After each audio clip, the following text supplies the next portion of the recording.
Now then, it's another kiln firing, and we've got a dragon's head in there made with the slump mould technique. So there's two halves put together, and the mask, the partial mask with the eyes that I've been experimenting with, and of course some fire bricks.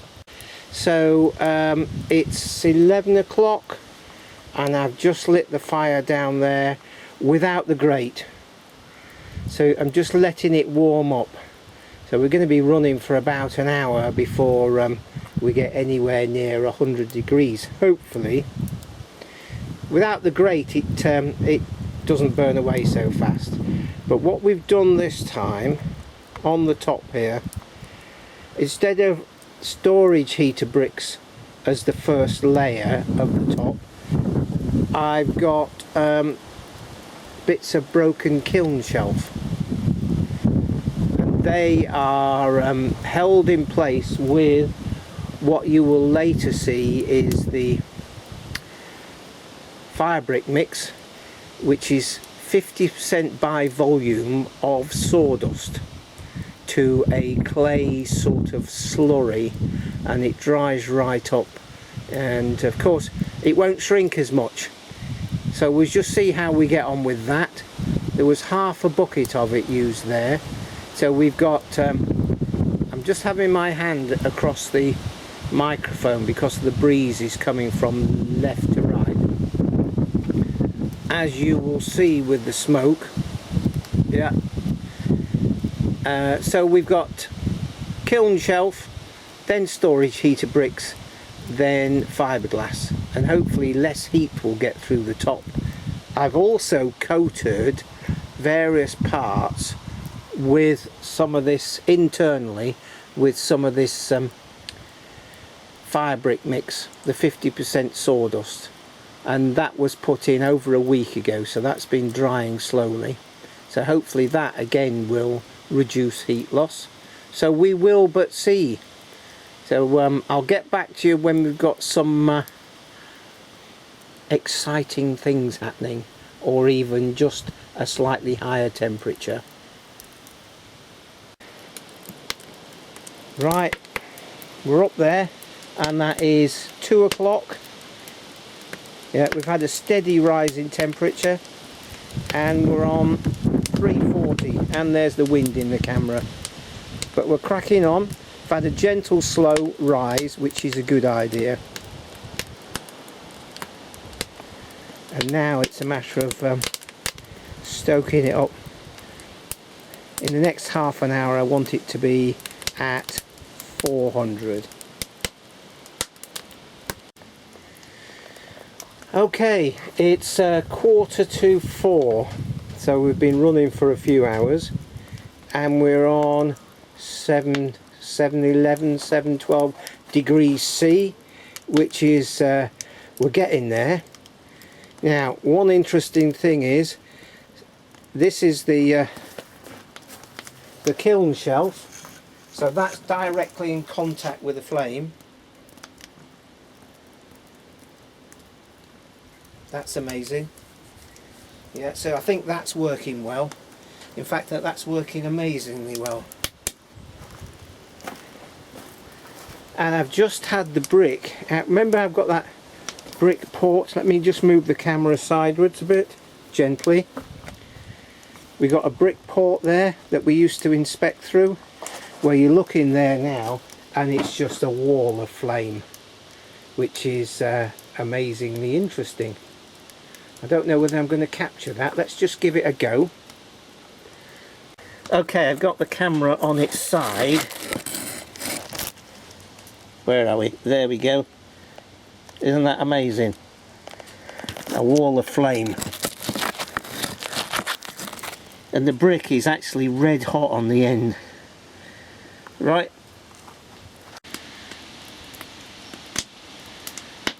And we're 750 now and rising. And I've closed the 755 and I've closed the damper a bit, and we've got what they would call the reducing flame, So we've got flame coming out of there, so we've got decent pressure in there, and it's up to 756 now. No, it's just gone down again. So this is the point where it's like just forcing it up, and then you have to let everything relax a bit and then force things up again. But it's moving on. I don't want to say any more. And there we go. We're just easing back. There's a kiln shelf glowing, and 2 of the new fire bricks glowing red hot.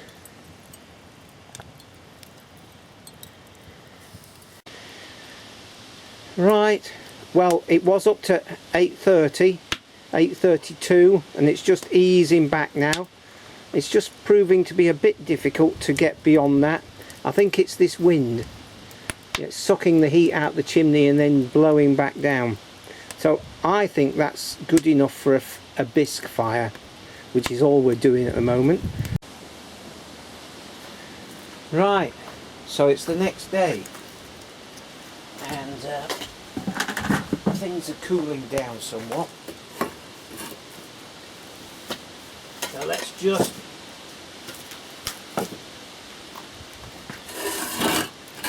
remove these.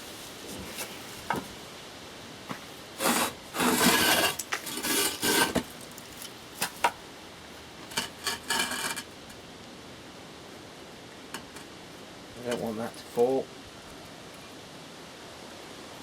I'm going to have to sort this out.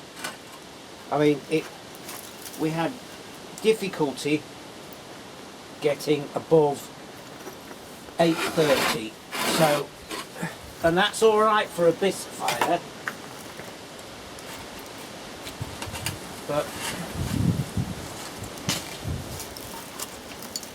it's not really good enough. Oh, that's a disappointment. Oh dear. Now why would that? We might get away with it.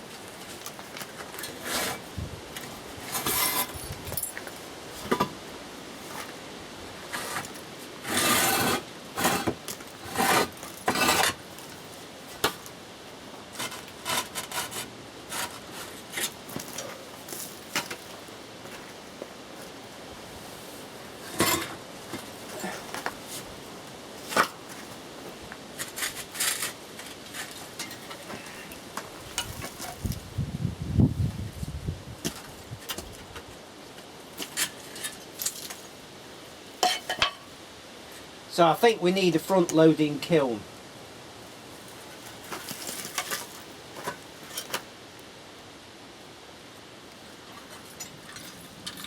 So yeah, look, that's a huge disappointment. Wow, and this, that's blown off as well. So what on earth's gone on there?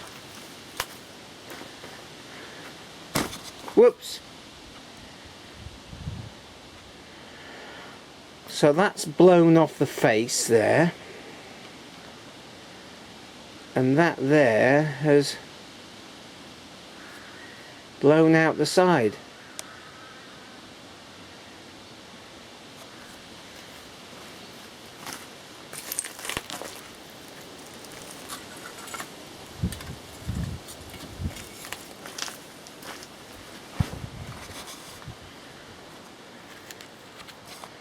Oh well. So that was a white clay. Yeah. And there was, I don't think there was any reason for that going like that. We did do quite a slow start to this, so it was not as if we went straight up to like 300 degrees within half an hour or anything like that. So that's weird. And then this has blown off the front there, and that doesn't make any sense either. So it looks like I've got to do these again, which is that's jolly boring, isn't it? But apparently that's the rule for ceramics. You can't trust anything. Anyway, these, oh, they're very light. These are the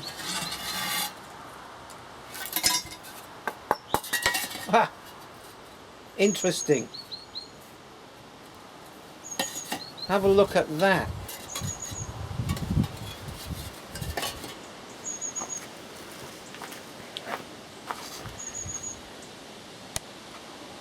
They're very light, and it's fired quite well, and it's hard, so this might have been cracked before I even put it in the kiln. I remember one did sort of tumble over when I was drying them out.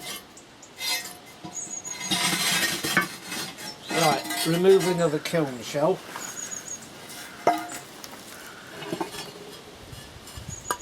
These are light as a feather. Let me get rid of some of this. Can we see what's going on? No, we can't. That's better. So yeah, these are nice and light and quite hard.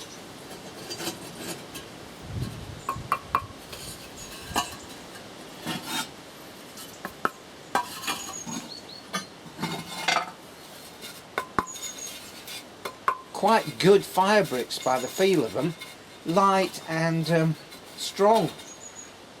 Now that is really interesting. So it seems like 10% sand and then equal volume of sawdust has produced some quite interesting fire bricks. There you go. And a couple of disasters, although this one with the face, I think actually, has that been laid in the desert for years, for centuries?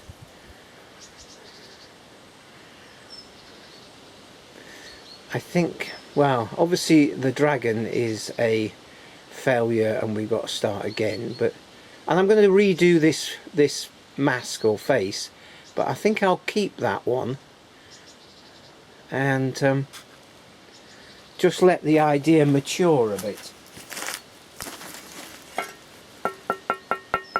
It's very glazed, not glazed, very biscuit fired. It's quite hard. So there we go. But that, no, it's not happening, is it?